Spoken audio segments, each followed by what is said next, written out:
Hi అండి. Cross cutting blouse stitching చేసేటప్పుడు, cutting చేసేటప్పుడు మెయిన్‌గా కటింగ్ చేసేటప్పుడు ఒక చిన్న టిప్ అయితే చెప్తాను. ఫస్ట్ వచ్చేసి మీరు ఫ్రంట్ హుక్సా లేదంటే బ్యాక్ హుక్సా చూసుకోవాలి. బ్యాక్ హుక్స్‌కి ఎప్పుడు కూడా మన క్రాస్ కటింగ్ రాదండి ఫ్రంట్ హుక్స్ అయితేనే వస్తది. మోస్ట్‌లీ అందరూ కూడా క్రాస్ కటింగే వాడతారు. ఎందుకంటే నాకు కూడా తెలీదు కానీ ఒక మాస్టర్ చెప్పారనమాట. మనకి పీరియడ్స్ టైంలో చెస్ట్ అనేది ఎక్కువ తక్కువ అవుతా ఉంటదంట. వచ్చే టైంలో అయిపోయిన తర్వాత అనేది. అప్పుడు మనకి ఈ చెస్ట్ దగ్గర అడ్జస్ట్‌మెంట్ అనేది అవ్వడానికి క్రాస్ కటింగ్ బ్లౌజ్ అయితే వేసుకుంటారంట. అంటే చెస్ట్ పెరిగినప్పుడు సాగుతది కదా! క్లాత్ అనేది కన్వీనియంట్‌గా ఉంటది. అదే మన స్ట్రెయిట్ కట్ అయితే అక్కడ టైట్‌గా పట్టేసినట్టు ఉంటది. అందుకనే చాలామంది క్రాస్ కటింగ్ బ్లౌజే వాడతారని ఆ మాస్టర్ చెప్తే గాని నాకు తెలియలేదండి. సో, నాకు కూడా కరెక్టే అనిపించింది. మనకి ఎప్పుడు ఎక్కువ అవుతదో, ఎప్పుడు తక్కువ అవుతదో తెలీదు కదా! అలాంటప్పుడు ఈ క్రాస్ కటింగ్ బ్లౌజ్ అయితే మాత్రం చెస్ట్ దగ్గర పట్టేయకుండా టైట్‌గా కరెక్ట్‌గా ఉంటదనమాట.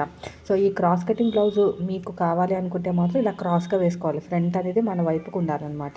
గుర్తుపెట్టుకోండి.